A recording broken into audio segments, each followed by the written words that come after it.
Before cities grew tall and streets filled with lights, the heartbeat of life was found in small villages, quiet, simple, and steady.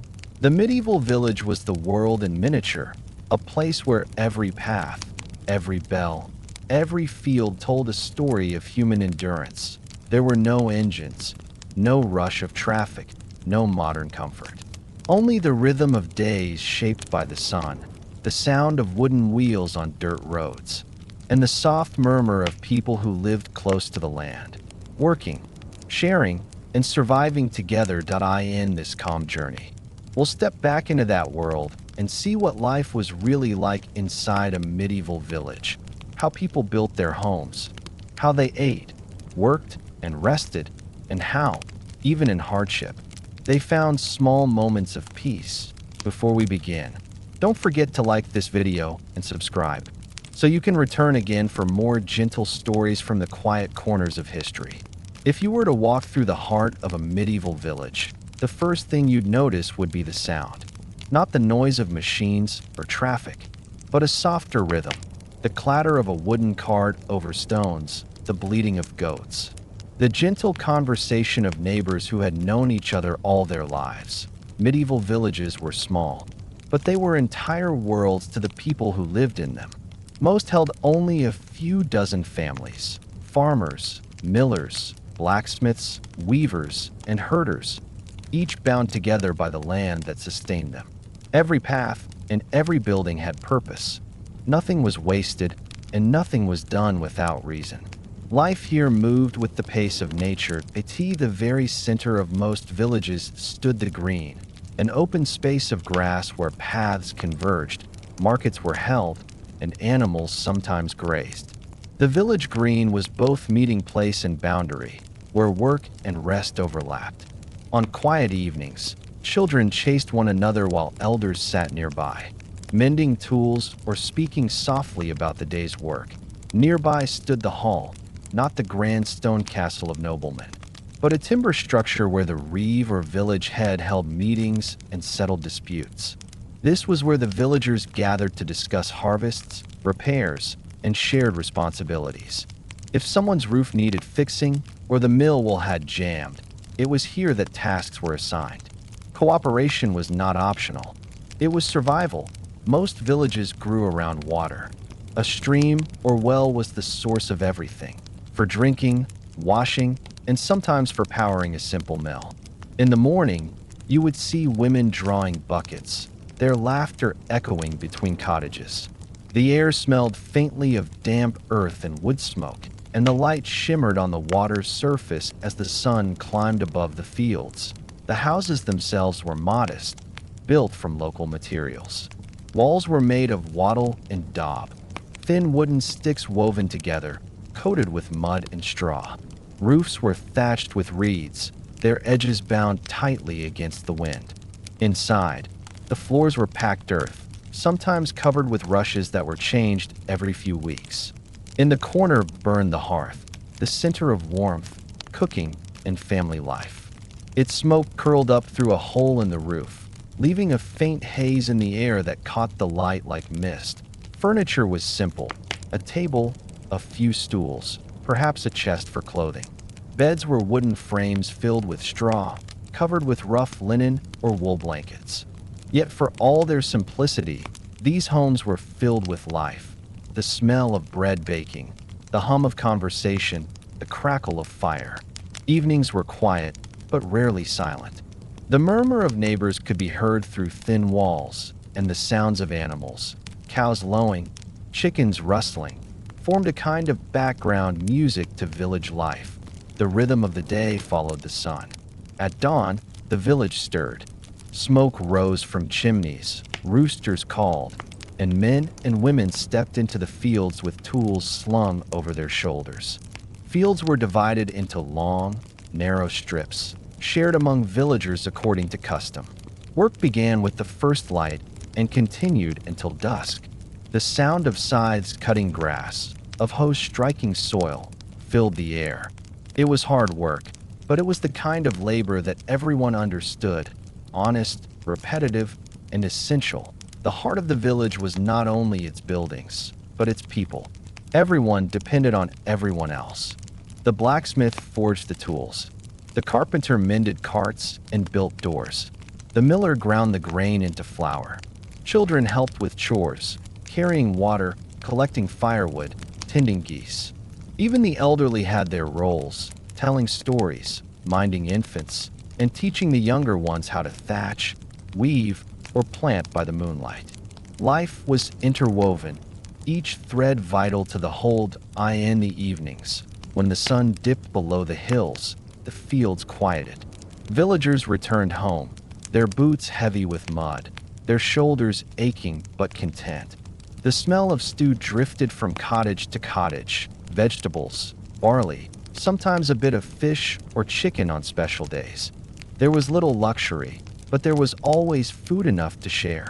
Sometimes, after supper, neighbors would gather outside. Someone might bring a lute or a pipe, and soft music would rise into the night air. Others told stories, not of kings or heroes, but of the land, the weather, the animals they had raised. These were the stories that kept the village alive, passed from one generation to the next, growing richer with each retelling. Children listened wide-eyed, their heads resting on their mothers' laps, while the stars blinked above the dark thatched roofs. The world beyond the village was distant and uncertain, but within its circle of light and sound, there was safety to be by candlelight. Homes glowed like lanterns in the darkness. Inside, families said their goodnights and tended the last embers of the hearth. The smoke rose slowly into the cool air, carrying with it the scent of ash and comfort. Dogs curled near the door, guarding quietly. The night settled in, and the village slept, not in silence, but in harmony. The faint whisper of wind through reeds blending with the slow breathing of hundreds of lives resting under the same sky for the villagers. Tomorrow would be the same as today, and that was not a burden, but a blessing. The steady rhythm of work and rest, of planting and harvesting, gave life a sense of balance. Time did not rush. It moved like the seasons, predictable and kind. Even in hardship, in years when crops failed or illness spread, the village endured through togetherness. They shared grain from their barns, repaired roofs after storms, and comforted one another through loss. There were no great riches, but there was a wealth of familiarity, of belonging to the heart of every medieval village was not just a green or a well, but a spirit, a quiet understanding that survival came through unity. No one stood alone, for to be alone was to be lost. The village was both shield and family, a living circle that turned endlessly through time, preserving its people in the rhythm of the earth, even centuries later, when historians traced the foundations of modern towns and cities. The pattern still begins here, in the heart of these small villages. In their simplicity lay the roots of everything that followed: community, trade, memory, and the timeless human desire for home. And though the buildings are gone now, their outlines remain in the landscape, faint ridges, the shape of an old path, a stone where a hearth once burned. The air itself seems to remember.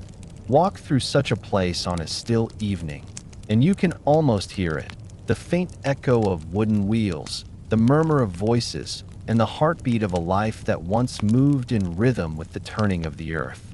If the fields and markets were the hands of a medieval village, the homes were its heartbeats. Each cottage, no matter how small or simple, was a world of its own, a place of warmth against the cold, light against the dark, and familiarity against the uncertainty beyond the village. To step inside one was to step into the rhythm of everyday medieval life. Most houses were built from what the land provided.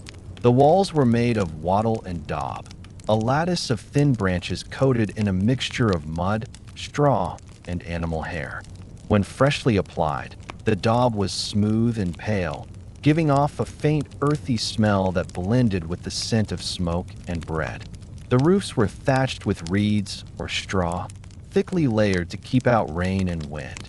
Over time, moss grew between the thatch, softening the roofline until it seemed to blend with the land around it.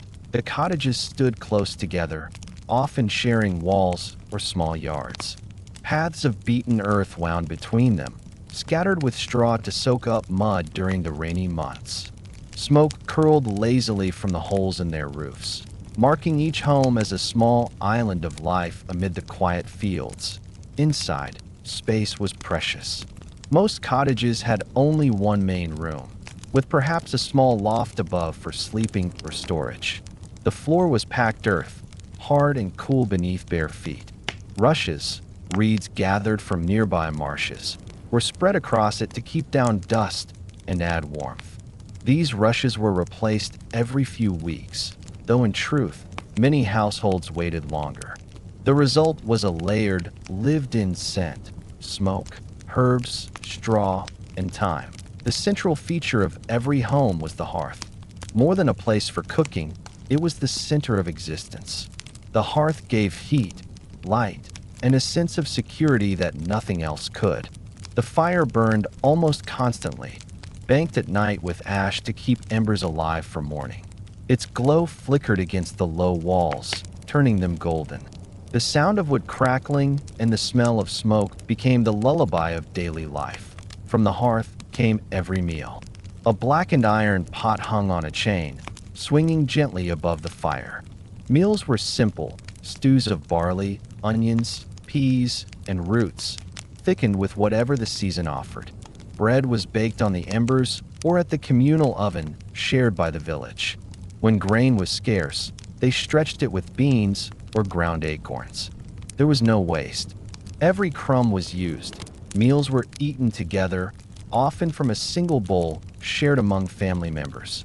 Spoons were carved from wood. Knives were precious tools, kept sharp and passed down through generations. Meat was rare, reserved for special occasions or the luck of a successful hunt. Yet even a simple stew, eaten beside the hearth after a long day, carried a comfort that no luxury could replace. The hearth also provided light. As the sun set, its glow deepened, and the room took on a soft, amber hue. Candles, made from tallow or beeswax, were expensive. Many families could afford only one or two. Instead, rushlights were used, thin reeds dipped in fat, burning slowly with a faint crackle. Their flames wavered, throwing shadows that danced across the walls that night. The cottage was quiet, but rarely still. The sounds of breathing, of the fire's gentle hiss, of wind brushing the thatch above, these became the music of rest. In winter, the cold crept through every crack, so families slept close together, sharing warmth beneath rough wool blankets. The youngest might sleep in cradles near the hearth. The elders in the corners where drafts were weakest. Furniture was scarce but sturdy. A rough table stood near the center, its surface polished by years of use. Benches or stools surrounded it, few families owned chairs.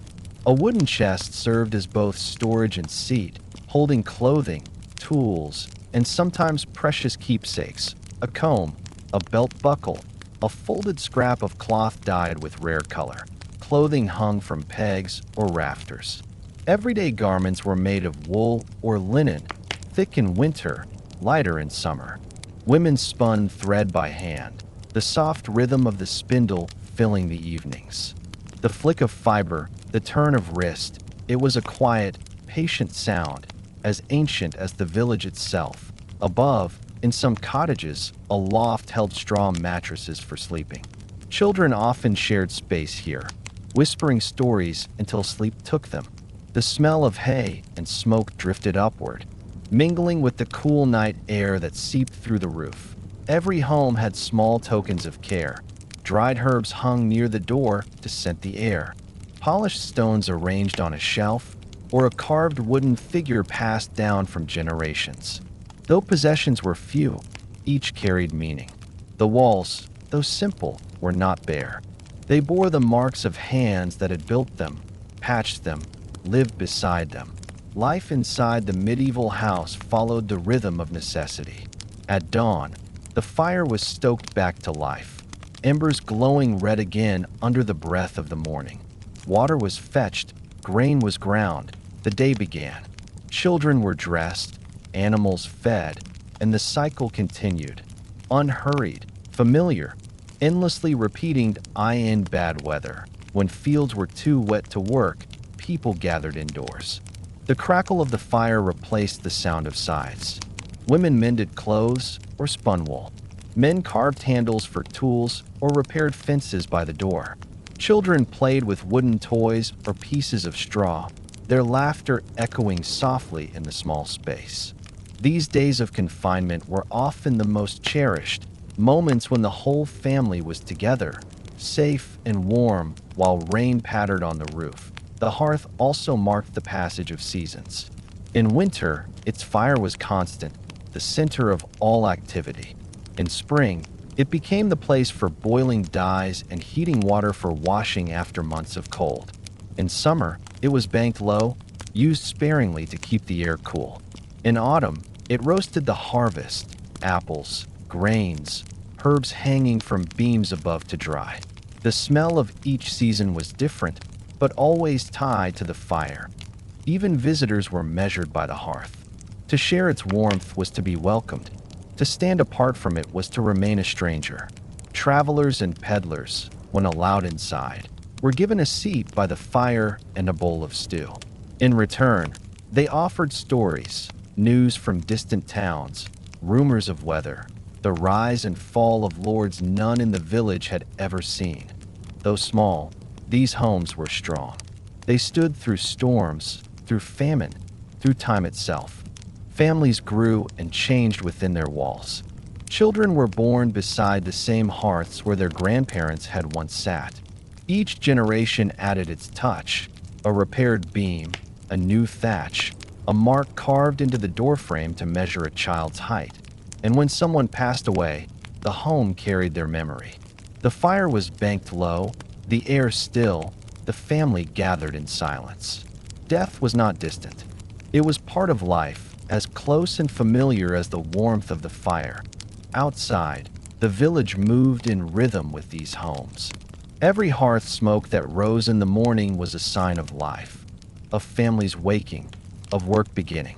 At dusk, when the smoke thinned and the sky turned gold, the village seemed to breathe out as one.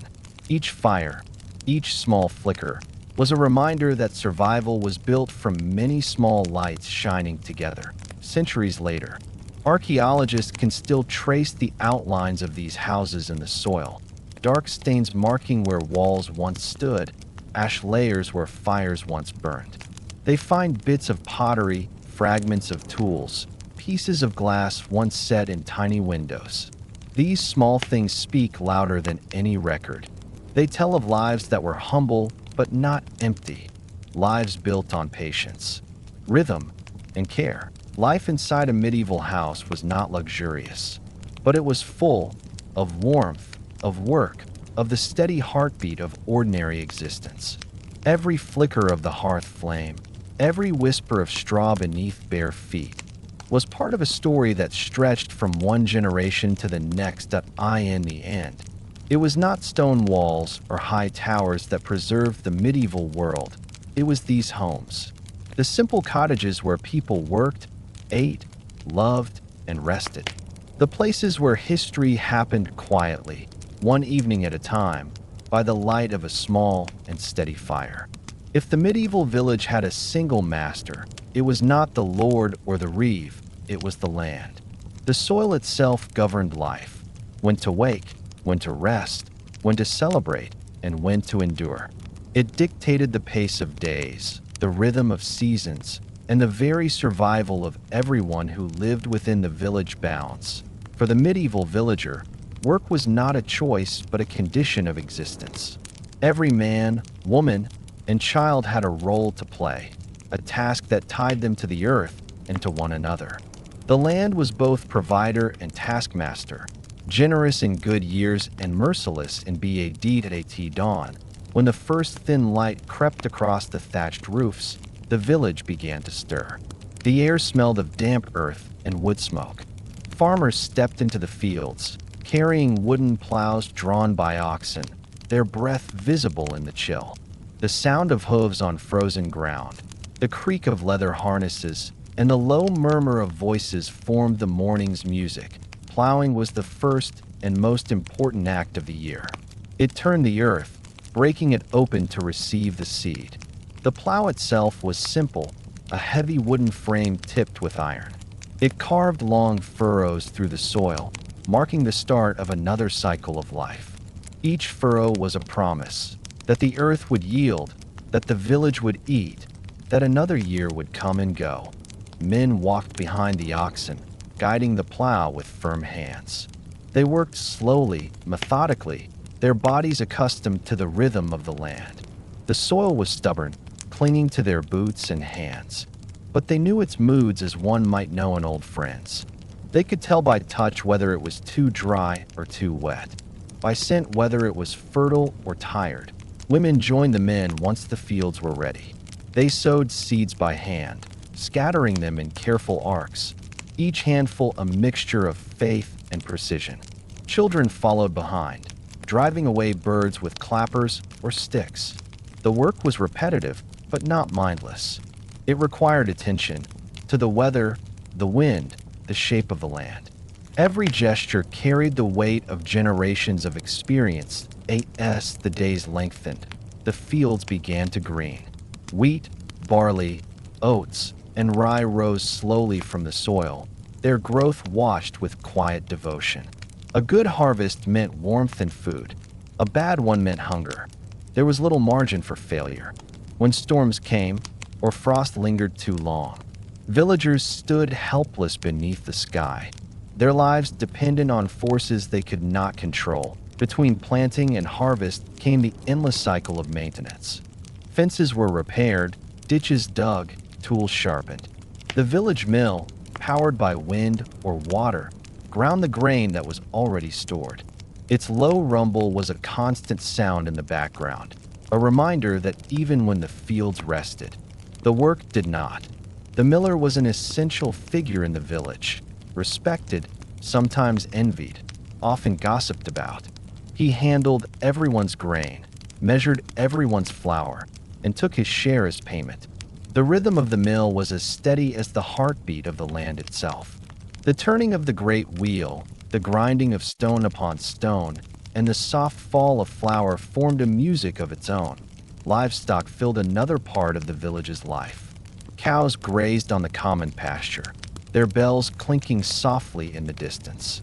Sheep provided wool. Pigs foraged in the forest for roots and nuts. Chickens clucked in yards behind cottages. Caring for animals was a full-time task. They were milked at dawn, fed at midday, and herded at dusk. Their presence shaped the landscape, paths worn smooth by hooves, fences lined with woven branches, and the smell of hay and life lingering in the air. Every season brought its own labors. In spring, there was planting and lambing. In summer, haymaking and harvest. In autumn, threshing and storing. In winter, mending and planting. The year was a circle, endlessly repeating, yet always slightly different. The weather changed, the soil shifted, the people aged, but the rhythm remained.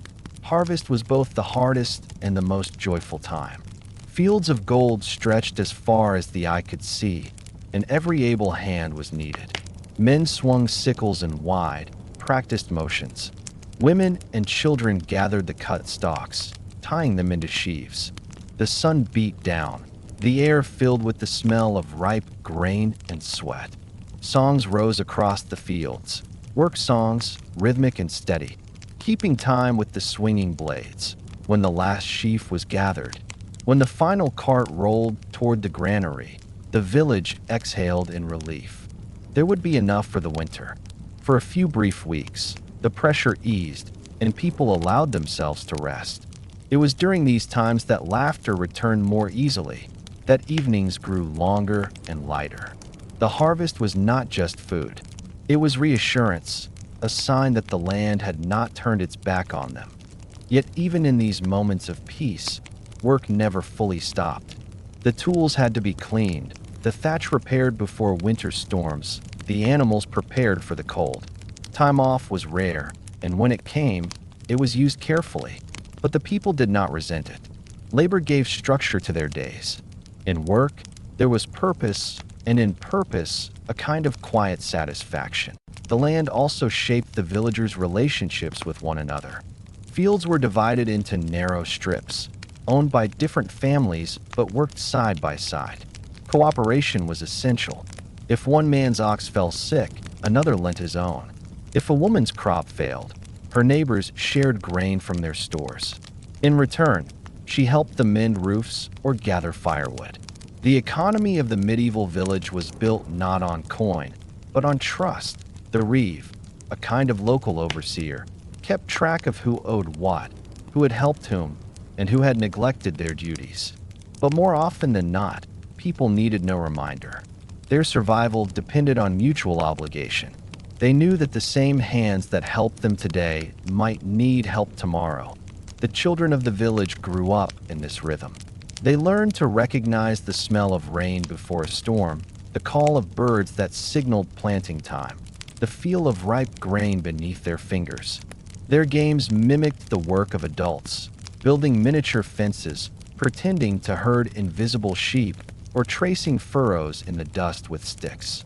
By the time they reached their teens, they already understood the land better than most modern farmers ever could. In winter, when snow covered the fields, the village turned inward. Work moved indoors, spinning, weaving, repairing, carving. The days were shorter, the nights long and quiet. The fire burned low, and people talked softly, telling stories of years past or listening to the wind outside. Though work was lighter, the sense of duty remained. Even rest felt like preparation for what would come next. The land demanded much, but it also gave much in return. It offered rhythm, meaning, and identity. Every furrow plowed, every seed planted, every loaf baked was part of a story that connected generations. The villagers may not have owned the land outright. Most fields belonged to the local lord or manor, but they belonged to it in a deeper sense. It shaped their lives, their thoughts, their sense of who they were. The soil itself bore witness to their history. Archaeologists still find the traces, old furrows etched into the earth, tools buried under centuries of dust, the faint outlines of fields that once fed entire communities. Each mark tells the same story, of hands that worked, of lives that endured, of people who found meaning in the simple act of labor. To modern eyes, the work of the medieval villager might seem endless, even harsh. But within it lay a quiet kind of freedom, the freedom of knowing one's place, one's purpose, and one's belonging. The villagers did not dream of escape. They dreamed of good weather, of full barns, of peace. Their happiness was measured not in luxury, but in balance, in the steady turning of the seasons and the certainty that tomorrow would follow today much as today had followed yesterday. The land, in its vast patience, asked for everything. And in giving it, the people of the medieval village found something rare and lasting, harmony, not with wealth or comfort, but with the world itself. Though the fields fed the village, it was the trades that gave it life. Beyond the soil and the seasons, every medieval settlement depended on the steady hands of craftsmen, men and women whose skills turned raw material into the tools, cloth, and flour that sustained everyone else. Their workshops hummed with rhythm, the ring of hammer on iron, the creak of the mill's great wheel, the soft whisper of a loom that if the farmer's world was measured in acres, the tradesman's was measured in inches, in the precise edge of a blade, in the even thread of spun wool, in the weight of a single handful of grain. They were the quiet engineers of village survival, working not for wealth, but for necessity. Without them, life in the village would simply stop. The blacksmith's forge was one of the busiest places in any village. Set slightly apart from the houses, far enough that sparks would not catch on thatched roofs. It was marked by the smell of smoke and the dull red glow of fire visible even from the road. Inside, The air was thick and warm, heavy with the scent of iron and ash. The forge fire burned constantly, fed by charcoal that the smith himself often helped to make in nearby woods. Each morning, he stepped into the workshop before dawn, stirring the embers to life with practiced hands. Soon the faint orange glow deepened into white heat, and the rhythmic clang of hammer on metal began to echo across the village. The blacksmith's work was endless. Every plow, hoe, sickle, horseshoe, and nail passed through his hands. His tools were simple but precise: tongs, hammers, anvils, bellows, each one marked by years of use. Sparks leapt with every strike, scattering like fireflies against the dark. The metal hissed as it met the quenching water, steam curling up like breath from the earth. Villagers came and went throughout the day, a farmer needing a new blade, a cartwright bringing a broken wheel, a young man asking for a knife as a wedding gift. The blacksmith listened more than he spoke. His job was part craft, part service, and part memory. He knew which oxen had thrown a shoe, which family's plow had cracked, which child would need a small tool in a year or two. In a world without machines, his skill was power. A good smith could mean the difference between a full harvest and an empty barn. Yet his wealth was measured not in coin, but in reputation. Payment often came in the form of grain, wool, or help in the fields. But the respect he earned was lasting. His was a trade of both strength and patience, of fire and formed night, when the forge cooled and the last glow faded. The blacksmith's hands still bore the day's story, darkened by soot, marked by burns, but steady as stone. The village might sleep, but his work remained. Every hinge that closed, every tool that cut, every shoe that carried the carts home. The miller where the blacksmith's forge burned bright. The mill stood cool and constant. Usually set by a river or stream, its great wheel turned day and night, fed by the steady pull of water. The sound of it was unmistakable, a slow, heavy creak, the groan of wood, and the splash of current. To the villagers, it was the sound of transformation, of grain becoming sustenance. Inside, the air was thick with flour dust, pale and soft like mist. The millstones, massive circles of stone cut with careful grooves, ground the wheat into powder, layer upon layer, until the air itself seemed to glow white. The miller moved between them with quiet efficiency, adjusting levers, checking the flow of grain, brushing dust from his sleeves. He was a figure of both trust and suspicion. The miller's task was vital, but his work was hidden. The grinding happened behind closed walls, unseen by the villagers who brought their sacks of grain. They depended on him completely, yet they could not watch what he did. As a result, rumors often surrounded millers, whispers that they took more than their share, that their scales were not always true. But the truth was more complex. The miller's job was exhausting and precise. He worked by instinct, feeling the vibration of the stones, listening to the song of the wheel. When something was wrong, he could hear it long before he saw it. The mill was not only a place of labor, but of rhythm. Its constant motion measured the passing of the days.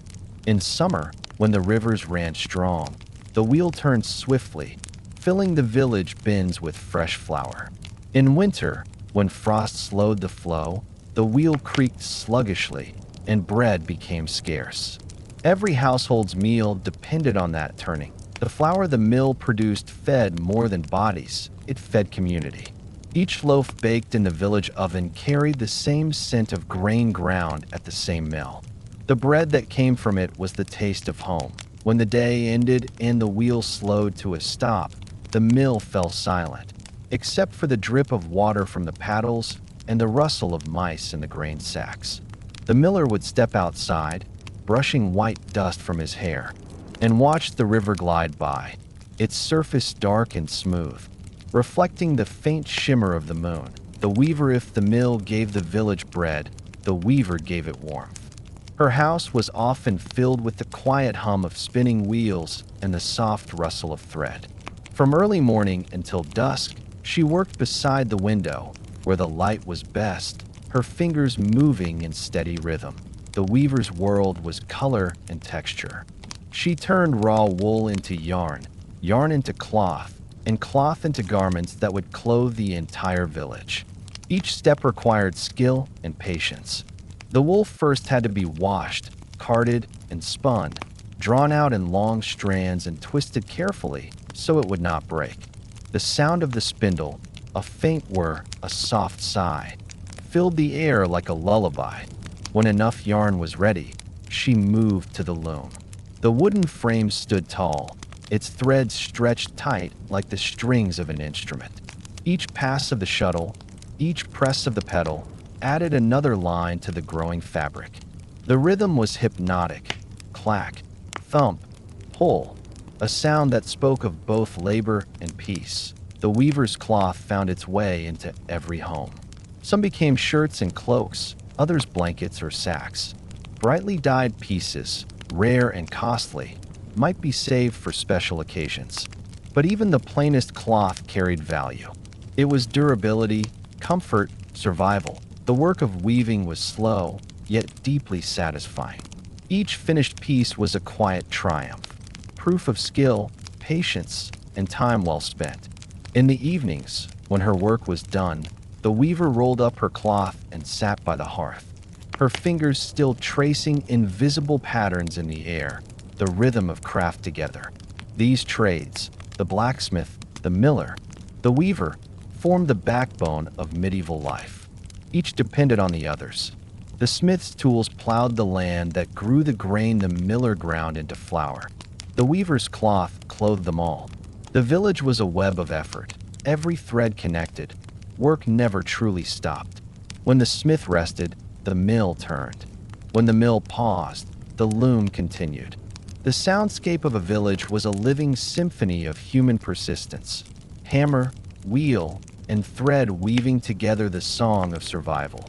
There were no clocks, no strict hours. Time was measured in sound and light, by the ringing of the anvil, the slowing of the wheel, the dimming of daylight through the window. When the sun fell, tools were hung and fires banked. The craftsmen stepped outside, stretching their tired limbs, watching the smoke drift upward into the cool air. Their work shaped not only objects but identity. To be a blacksmith, a miller, or a weaver was more than an occupation. It was a calling passed through generations. Skills were taught by imitation, a son watching his father's hands, a daughter learning her mother's patience. These crafts bound families as firmly as the soil bound the village itself. And though their tools have long since rusted, their legacy remains. Every time a door creaks on its hinge, every time a loaf rises warm from the oven, every time fabric rustles against the skin, a fragment of their world lingers in the medieval village. The measure of life was not in wealth or speed, but in care, in the steady shaping of things made to last.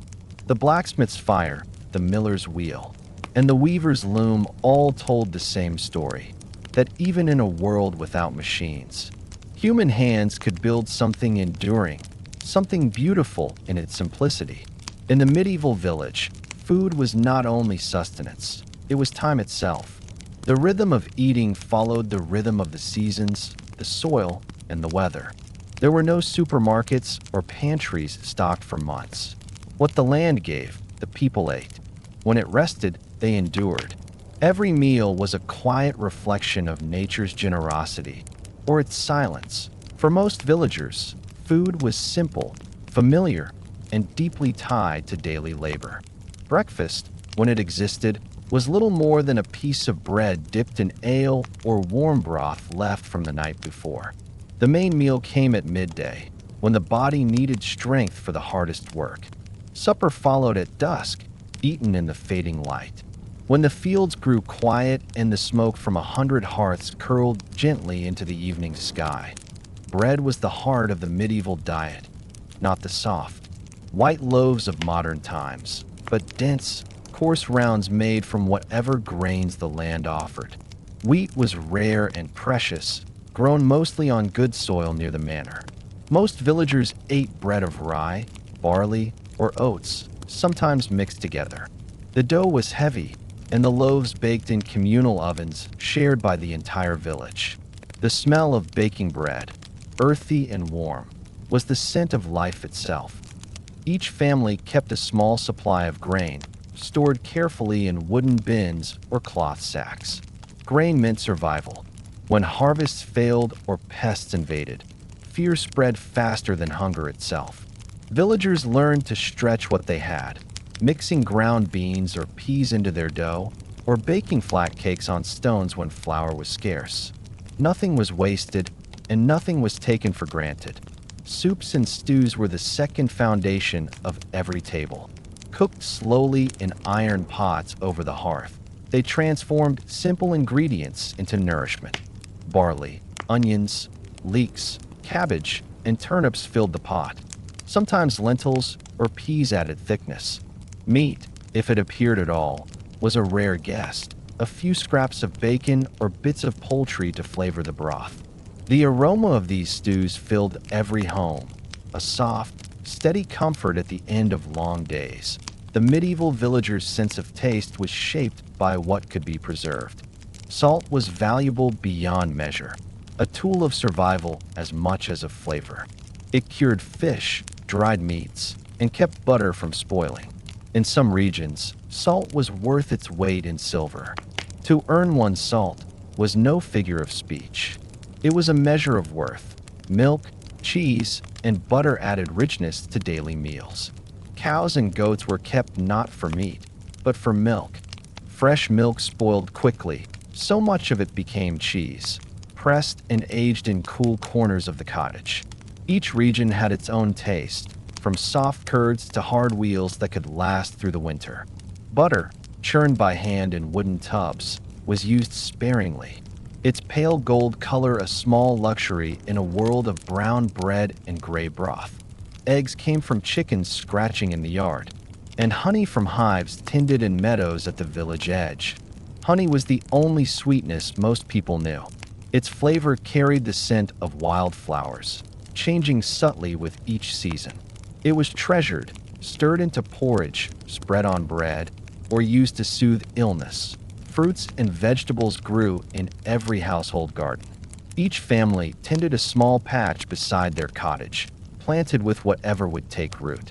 Cabbage, onions, garlic, beans, and herbs thrived in these plots. In summer, they grew lush and green. In winter, they slept beneath frost. Apples and pears hung from trees along the village paths, gathered and stored in baskets of straw to last through the cold months. Berries and nuts were foraged from nearby woods, their discovery a small joy in the endless work of survival. Water, drawn from wells or streams, was the purest drink, though often too precious to use freely. Most people drank thin ale, not strong or intoxicating, but mild and nourishing, brewed from barley and water. It was safer than the stream and rich in calories needed for long days of labor. Children drank it too, though theirs was weaker still. The alehouse, usually one in each village, was not a place of indulgence, but of community, a shared hearth where villagers warmed themselves and exchanged stories after work. Cooking itself was a slow art. The hearth was the only source of heat, and every meal required attention. Pots hung from chains, their contents stirred with long-handled spoons. Women knew by instinct how long a stew must simmer, how thick the broth should be, how to judge a fire's heat by the color of its coals. They seasoned not with exotic spices, but with herbs from their gardens: parsley, sage, thyme, and marjoram. The result was simple, but rich with familiarity. Meals were eaten together, seated around a single wooden table, often lit only by the glow of the fire. There were few plates. Food was served on thick slices of stale bread called trenchers, which soaked up the juices of the meal. When finished, these trenchers were eaten or given to the poor. Everyone shared from the same pot, dipping with wooden spoons, taking only what they needed. Conversation during meals was quiet, practical. People spoke of the day's work, of weather and animals, of births and repairs. Children listened more than they talked. There were no feasts in the village sense, no lavish tables or overflowing platters, but there was contentment in the routine. Hunger was the constant enemy, and its absence was enough cause for gratitude. The turning of the seasons changed the table more than any recipe. Spring brought fresh greens and herbs after the long months of stored food. Summer filled the table with abundance, berries, beans, and early grains. Autumn was the time of harvest, when larders filled and ovens burned from dawn till dusk. And then came winter, the test of preparation, when meals grew smaller, fires lower, and every crumb of bread was counted carefully. Preservation was an art in itself. Cabbage became sauerkraut. Beans and peas were dried. Fruits were turned into thick pastes or boiled into syrup. Meat was smoked over the hearth or packed in salt barrels. These stores filled the corners of cottages, shelves lined with clay jars, baskets hung from rafters, bundles of herbs drying by the chimney. The sight of them brought comfort, a visible promise that the household would last through the cold. Hunger, however, was never far away. A single poor harvest could bring hardship to all. The villagers knew this and prepared together, sharing, trading, helping one another when they could. In those hardest winters, they relied on their community more than their cupboards. A bowl of stew shared between families was a small act of mercy that meant survival. Food in the medieval village was humble, yet full of meaning. It carried the labor of many hands: the farmer who plowed, the woman who cooked, the child who fetched water, the miller who ground the grain. Every bite was earned, every meal a quiet celebration of endurance. For all its simplicity, there was beauty in this way of eating. Nothing came from far away, nothing was wasted, and every flavor was part of the landscape itself. The bread tasted of the soil, the vegetables of the garden, the water of the stream. To eat was to know one's place in the world, to taste the seasons, the weather, the work. When night fell and the day's tools were set aside, families gathered once more around the table. The light flickered on their faces, soft and golden. Outside, the wind brushed against the thatch, carrying with it the smell of damp earth and distant fields. Inside, the last meal of the day was shared in peace. There were no feasts of luxury, no silver dishes or endless courses. But there was bread, warmth, and togetherness. And for the people of the medieval village, that was enough. In the medieval village, clothing was not fashion, it was survival. Every thread, every stitch, every patch told a story of labor, resourcefulness, and time. Clothes were not bought. They were made from the earth, the sheep, the flax, and the steady rhythm of human hands. When dawn broke and the mist lifted from the fields, villagers dressed for work, not for display. Their garments were plain but purposeful, shaped by the seasons and the tasks of the day. In winter, they wrapped themselves in thick wool cloaks that kept out the biting wind. In summer, they wore lighter linen tunics, worn soft by years of washing and repair. Every item was valued, because every item took weeks, sometimes months, to make. Wool. The gift of the flock wool was the heart of medieval clothing. Every village kept sheep, not for meat, but for their fleece. In spring, when the air turned warm and the fields turned green, the shearing began. Men and women worked together, guiding the sheep gently, shearing close to the skin with hand-forged shears. The freshly shorn wool was heavy and warm, carrying the faint scent of lanolin, that natural oil that protected the fibers and the skin of those who wore them. The raw wool was washed in cold water, beaten, and left to dry in the sun. Then came the carding, the combing of fibers into smooth, even strands. This was slow, patient work done by the fire in the evenings. Children often helped, their small hands learning the motions from their elders. Once carded, the wool was spun into yarn using a spindle or spinning wheel. The soft hum of spinning filled many cottages at night. a steady, soothing rhythm that echoed through generations. Spun wool could be woven into cloth or knitted into garments. The loom, often the largest object in the house, stood near the light of the window. The weaver, sometimes the mother, sometimes the eldest daughter, worked for hours at a time, her feet pressing the pedals, her hands guiding the shuttle. The result was thick, durable fabric that could last for years. Before it was sewn, the cloth was washed again, stretched, and sometimes dyed. Natural dyes came from the land itself. Madder roots for red, woad leaves for blue, onion skins for gold, and walnut husks for deep brown. The colors were never bright or perfect, but soft and earthy, the palette of the world they lived in. Linen, the cloth of summer alongside wool. Linen was the other foundation of village clothing. It came from flax, a plant grown in small patches near cottages. When harvested, the stalks were dried, soaked, and beaten to release the fibers inside. These fine threads were spun into yarn and woven into smooth, pale fabric.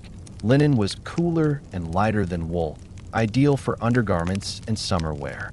It was harder to produce, but highly prized. A well-kept linen shirt could last for years, even decades. Many families passed them down from parent to child, patching and mending until the cloth was more stitched than fabric. Flax growing and linen weaving were often women's work, not because it was easy, but because it required patience. The sight of women spinning flax in doorways or chatting over a basket of tangled threads was common in every village. It was a social craft, one that connected generations and gave rhythm to the quieter hours of life. Everyday garments, the typical villager owned only a few pieces of clothing. A man wore a tunic, long enough to reach the knees, with a belt around the waist. Beneath it, he might wear a linen shirt and woolen hose tied with cords. In cold weather, he layered with a cloak or hood, sometimes lined with fur from rabbits or sheep. His shoes were made of leather, stitched by hand and softened by wear. Women's clothing was equally practical. They wore long wool gowns, fastened with simple laces or brooches and linen shifts beneath. Aprons protected their dresses from dirt and soot. When working in the fields, sleeves were rolled and hems pinned to keep them clear of mud. Over their hair, women wore wimples or kerchiefs, not for vanity, but for cleanliness and modesty.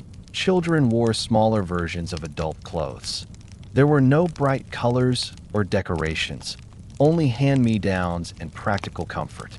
They outgrew their garments quickly, so mothers constantly altered and repaired them, cutting down old clothes to make new ones. Clothing was rarely thrown away. When a tunic tore, it was patched. When it thinned, it was turned inside out. When it finally wore through, it became stuffing for a cushion or cloth for cleaning.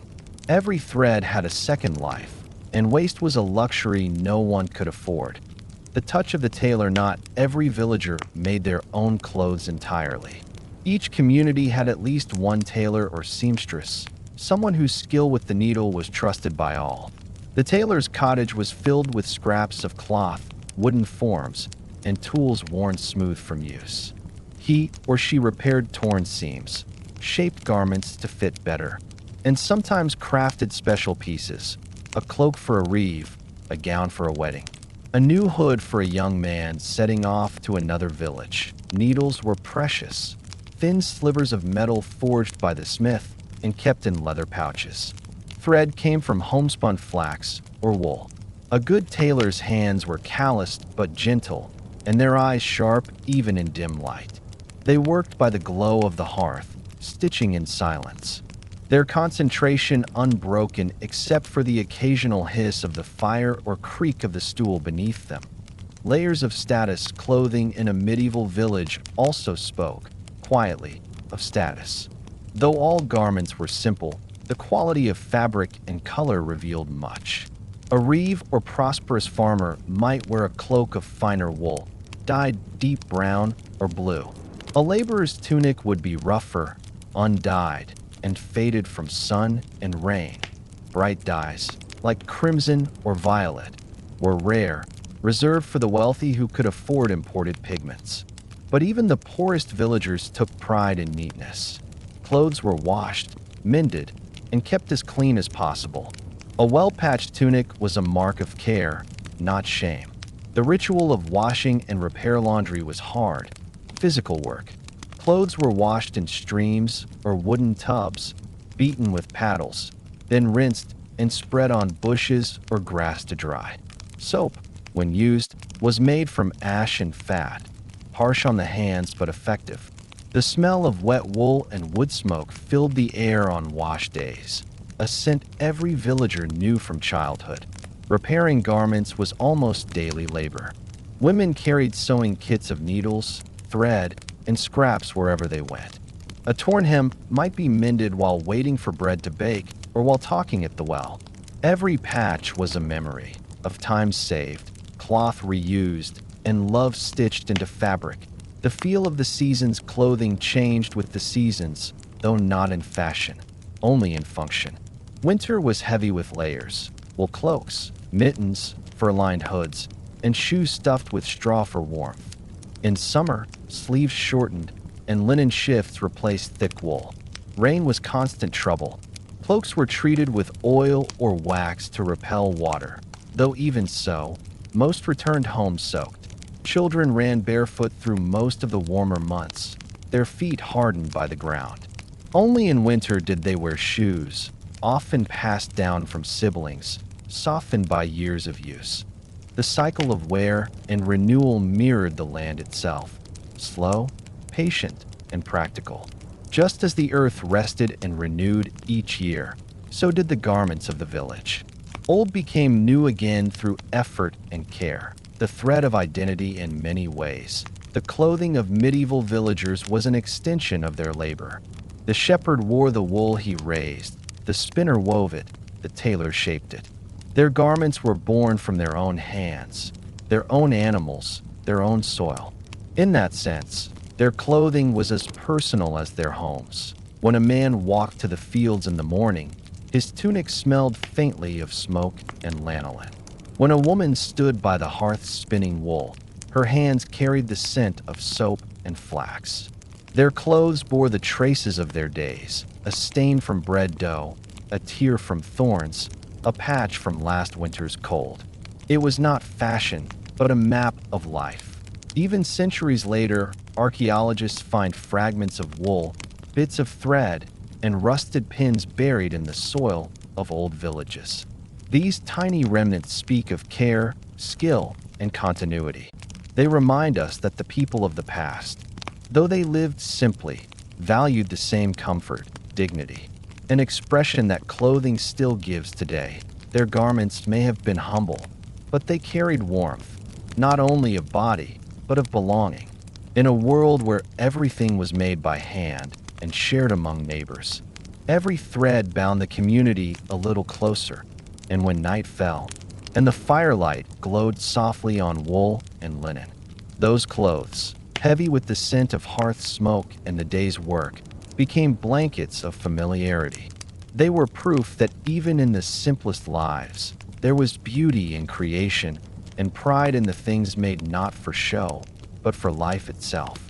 In a medieval village, time did not belong to clocks, it belonged to light. The sun, the shadow, the crow of the rooster, and the ringing of distant bells were the only keepers of hours.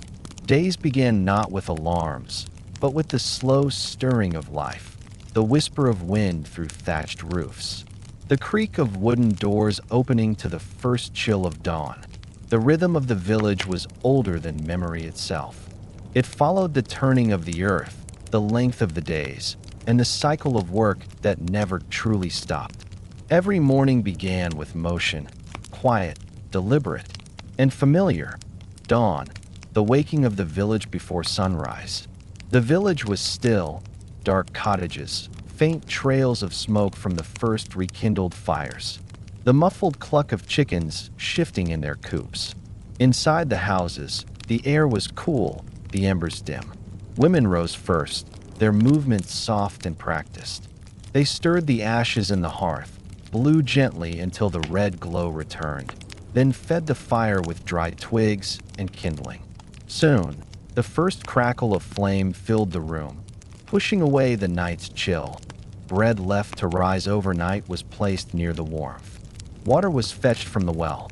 In the corners, children stirred, pulling woolen blankets closer as their mothers began to prepare the morning meal. A faint scent of smoke and barley porridge spread through the air.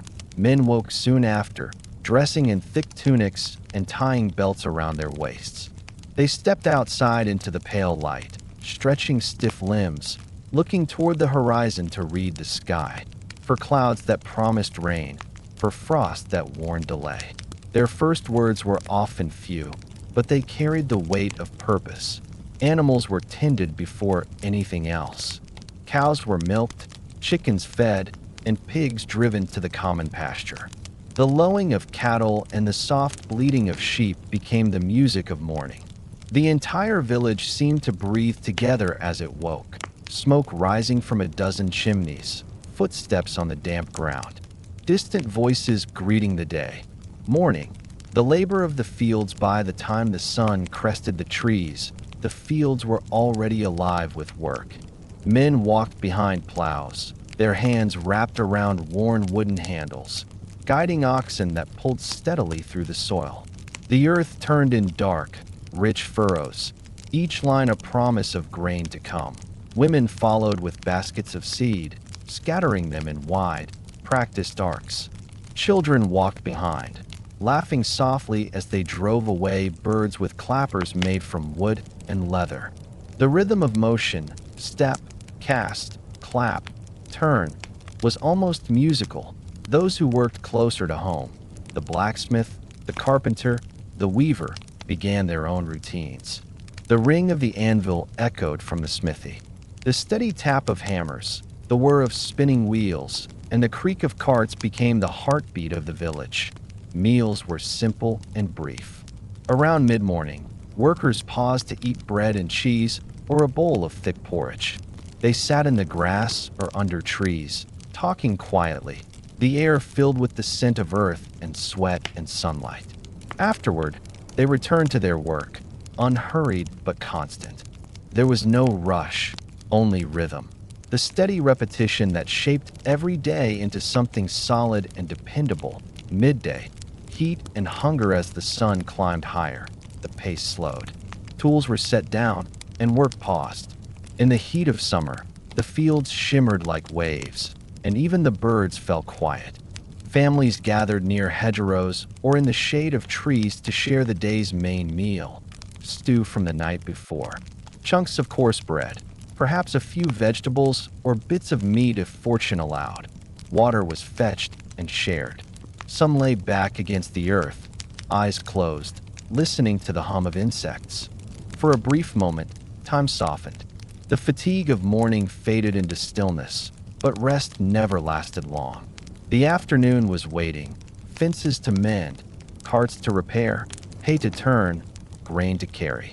The rhythm resumed, slower but steady. Even the smallest tasks mattered, for neglect in summer meant hunger in winter. Afternoon, the work of hands in the cottages, women's labor continued. Laundry was done in wooden tubs, beaten and rinsed in the nearby stream. The sound of water slapping against cloth mixed with laughter and talk. Lines of linen fluttered in the breeze, pale banners of everyday life. Children fetched water or gathered sticks for the fire. Some helped spin wool, their hands clumsy but eager. Others carried messages or brought food to the men in the fields. Their laughter carried across the hedges, lightening the long hours. Craftsmen worked until the light began to fade. The blacksmith hammered the last horseshoe of the day. The miller checked the grain flow. The carpenter shaped handles and wheels. Each man worked with focus, not from haste but habit. There was peace in repetition, a satisfaction in knowing that what one built or made that day would serve someone tomorrow.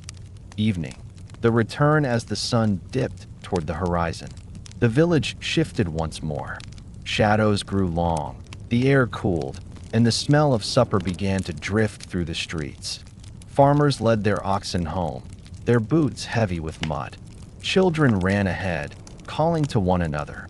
The day's fatigue settled in, but so did a quiet contentment. Work was done. The land had given what it could. People moved slower now, speaking softly, their faces warm in the last light of the sun. Inside the cottages, fires were stoked high again. Stew simmered in iron pots, filling the room with its rich, comforting scent. Bread was cut, bowls filled, and families gathered around the table. The light flickered against the walls, dancing on tired faces. Conversation was gentle. The weather, the animals, the work yet to come. Outside, the sounds of the village softened. Cows lowed in their pens. Dogs barked once or twice, then fell silent. The last smoke of the day rose into the darkening sky. Night. The quiet hours after supper came the small rituals of closing the day. Tools were wiped clean and set aside. Doors were latched. Animals checked one last time. Children were washed, wrapped in blankets, and placed near the fire. The elders sat quietly, mending clothes, spinning thread, or simply staring into the flames. Stories were told, not grand tales of kings and battles, but small ones, a neighbor's clever trick, a storm remembered, a good harvest long ago. Laughter came easily, low and warm. The flicker of firelight turned the room into a world of its own, safe, small, and complete. When the flames sank low, the family lay down to sleep. The smell of wood smoke clung to the air, mixing with the faint scent of straw. Outside, the night was still except for the rustle of leaves and the distant call of an owl. The village slept, its breath rising and falling like the tide. Some nights were restless, storms pounding on the roof, wind moaning through the cracks. Others were calm, filled with the quiet hum of insects and the soft whisper of rain. Either way, the people slept deeply, their bodies heavy with the weight of honest labor. The circle of days, the days in a medieval village were never truly new, but they were never the same either. Each sunrise brought the same tasks, yet each day carried its own small differences. A change in the weather, a birth, a loss, a laugh shared in passing. Time moved not in lines but in circles, turning as surely as the mill wheel or the seasons themselves. There was no rush, no sense of falling behind. The villagers' days were measured not by schedules, but by necessity. They woke when light returned and rested when darkness fell. Life unfolded at the speed of the earth, steady, slow, and enduring. To it was a rhythm that shaped their bodies and their minds. They were strong not because they chased time, but because they lived within it. Each morning they began again, and each night they ended with the same peace, the knowledge that they had worked, shared, and survived together. If you were to stand in such a village today, centuries later, the rhythm would still seem to hum beneath the ground. The soil remembers the footsteps, the air remembers the smoke, and the silence remembers the songs sung between fields. It is the same rhythm that has always guided human life, the turning of work into purpose, of time into belonging, of days into history. In a medieval village, childhood was brief, not because it was unloved, but because life demanded hands as well as hearts. Children were born into a world that moved slowly, yet asked much from them. From their first breath, they became part of a rhythm older than memory, one that carried them from cradle to field with quiet inevitability. The first cry, a child's first cry in a medieval village, was both ordinary and sacred, a sound that mixed with the lowing of cattle, the wind through the thatch, the crackle of the hearth. Babies were usually born at home, surrounded by mothers, grandmothers, and neighbors who had seen this miracle many times before. There were no doctors, no bright lights, no cold instruments, only hands that knew the weight of new life, voices that spoke softly, and firelight that flickered across the walls. The newborn was wrapped in swaddling bands, strips of linen wound snugly to keep the limbs straight, and placed near the warmth of the hearth. The mother rested, the midwife cleaned, and the house filled with a hush that followed the storm of birth. Outside, life went on. Animals still needed feeding. Bread still needed baking. But inside that small room, time seemed to pause. Every new child meant another future for the village. Another pair of hands to carry its endless work forward. Yet survival was never guaranteed. Illness, cold, or hunger could take young lives easily. That fragility made the living all the more precious. Parents loved fiercely, even if their love was tempered by the knowledge that not every child would reach adulthood. The early years, a baby's world was small, the mother's arms. The smell of smoke, the rhythm of a cradle rocked by a foot while hands worked at spinning or kneading dough. Toys were simple: a carved wooden animal, a bundle of rags tied into a doll, a smooth stone that fit perfectly in a small hand. Laughter came easily. So did tears. As soon as a child could walk, they began to help. Little fingers reached for twigs to feed the fire. Small feet followed mothers to the well. There was no clear line between play and work. Both were learning, watching, listening, copying. That was the medieval child schooled at by the age of 5 or 6. Children knew the daily rhythms of their world. When the animals were fed, when the bell for market sounded, when the fields called for help. Boys learned from their fathers, following them to the fields or workshops. Girls stayed close to their mothers, learning to spin, sew, and bake. Childhood was not separate from adulthood. It was its preparation. Learning by doing. Education in the medieval village was not written on parchment, but carved into memory. There were no schools for most children, no alphabet to master, no ink-stained fingers. The lessons were spoken and shown. How to tie a bundle of wheat, how to tell by the color of the sky that rain was coming, how to lead a stubborn cow by the horn. Each skill was taught in repetition. A child might learn to sweep the hearth one day, then to knead dough the next. A boy might practice swinging a wooden stick like a scythe until his hands grew calloused. These tasks were not chores. They were inheritance, the knowledge of survival passed silently through time. But there was still room for imagination. Between the rows of houses and hedgerows, children made their own worlds. They played with hoops made from willow branches, rolled wooden balls, raced barefoot through the dust. They built small forts from sticks, pretending to defend the village, or played at being millers and blacksmiths. Their laughter echoing across the green in winter when frost covered the fields. Children slid on frozen ponds, their breath rising in clouds. They gathered by fires at dusk, listening to stories, tales of clever animals, wandering travelers, or strange happenings in faraway towns. These stories were their books, carried in memory, passed from one generation to the next. The work of small hands. By the time children reached their early teens, they were already workers in full. A boy of 12 could plow, drive oxen, and mend tools. A girl of the same age could spin a week's worth of yarn, bake bread, and tend younger siblings. Strength grew quickly in a world that offered little rest. There was pride in skill. To be trusted with an adult's task was to be recognized as part of the village's strength.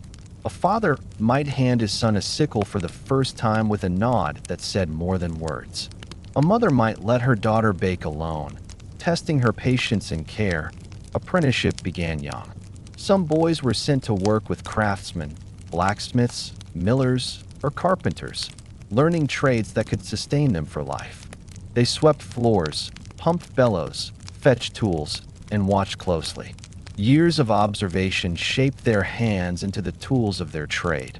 Girls, too, became apprentices of a kind, though their learning often stayed within the household. They watched their mothers manage the home, balancing food, fire, and fabric, until those skills became second nature. Some, if fortunate, learned weaving or dyeing, skills that could earn extra coin for the family. The joys and hardships of youth. Though life was hard, it was not joyless. Children found wonder in small things: the first snow of the year, the birth of a lamb, the rare treat of honey spread on bread. Festivals brought laughter and games, even for the poor. On market days, the village filled with color, and children darted between stalls, marveling at fabrics and tools they had never seen before. But hardship was always near. Winters were long, food scarce, and sickness common. Children learned endurance early, how to face hunger with patience, how to bear cold with silence, how to find warmth in each other's company. In this way, they grew not only in body, but in spirit. The line between play and labor, laughter and loss, was thin. Yet those who survived their childhoods carried a strength that shaped their whole lives. They learned resilience not from lectures, but from living. The bonds of the village. In the village, every child belonged to everyone.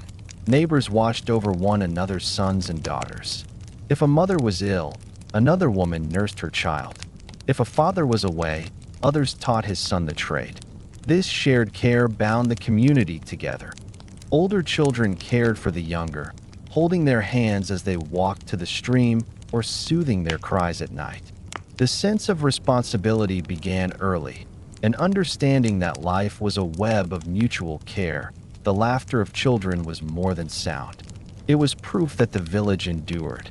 Their voices wove through the hum of work, lifting spirits even in lean times. When they sang, simple songs learned by ear, the melody seemed to fold into the very air, blending with the chirping of birds and the turning of the mill wheel. The threshold of adulthood arrived quietly. There was no single ceremony to mark it, only the slow fading of childhood habits and the taking on of adult tasks. By 14 or 15, most were already part of the working world. Boys joined the men in the fields full-time. Girls managed homes, spun cloth, or helped deliver babies. Marriage could come early, often by the late teens. Life expectancy was short, and so life moved quickly. Yet even in such haste, there was dignity. A young couple might begin with little more than a single room and shared dreams, but those dreams were enough. Some left the village altogether, seeking work in towns or service in a lord's household. Most stayed, continuing the same patterns their parents had known. Yet wherever they went, the lessons of childhood, patience, endurance, cooperation, remained their compass. Memory in the fields centuries later, the traces of these childhoods linger. Archaeologists have found small shoes no longer than a hand, marbles made from baked clay, tiny spoons carved with care. These objects, humble and fragile, tell of a world where even the smallest things were made by hand and cherished deeply to modern eyes. Medieval childhood may seem harsh, but it was rich in connection to family, to work, to nature. The children of that world grew up knowing where every loaf came from, how every cloth was woven, how every day depended on the strength of many. They belonged, not in theory, but in truth. Their world was smaller, but perhaps it was more complete. They learned early that every sound, every touch, every face around them mattered. They knew the peace of belonging to something larger, a living rhythm of work, rest, and love that carried them from birth to death, as it had carried their ancestors before them. And those centuries have passed. The echoes of their laughter still seem to rest in the air above forgotten villages, in the whisper of wind across the grass, in the soft creak of old timbers, in the faint traces of paths that once led home. Because childhood, no matter how distant, leaves something behind, a memory, a feeling, a breath of warmth that never truly fades. When we look back across the centuries, the medieval village seems small, a cluster of thatched roofs beneath a vast sky, surrounded by endless fields.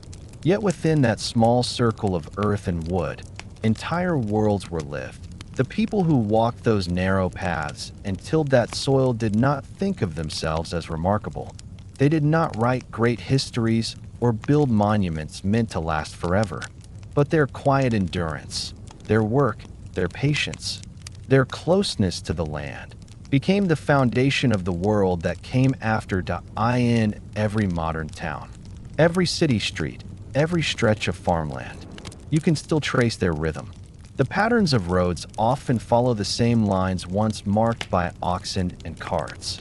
The boundaries of fields, the names of rivers, even the shape of villages today, all whisper echoes of that earlier age. What makes the medieval village endure is not its architecture or its tools, but its way of life. It was a world built on balance between labor and rest, solitude and community, human effort and nature's will. The villagers understood that to survive, one must listen to the wind, to the soil, to one another. Their days were not easy, but they were whole. They rose with the dawn, worked until the light faded, and rested knowing that their labor had meaning. Every loaf of bread, every woven cloth, every harvest was the result of shared effort. In that cooperation lay a quiet strength, the kind that sustains rather than conquers. Even in hardship, they found contentment. They did not chase abundance. They cherished enough. They measured life not by what they owned, but by what they could keep alive: their children, their crops, their hope in the silence of their evenings. As they sat by the hearth, the flicker of firelight painting the walls with soft gold, they must have felt the same calm that still visits us now. That peace which comes when work is done and the world is still. Centuries have passed, yet something of that stillness remains.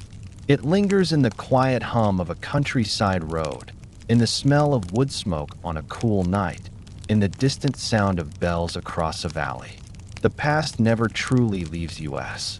It settles softly beneath the present, like the old foundations beneath new floors.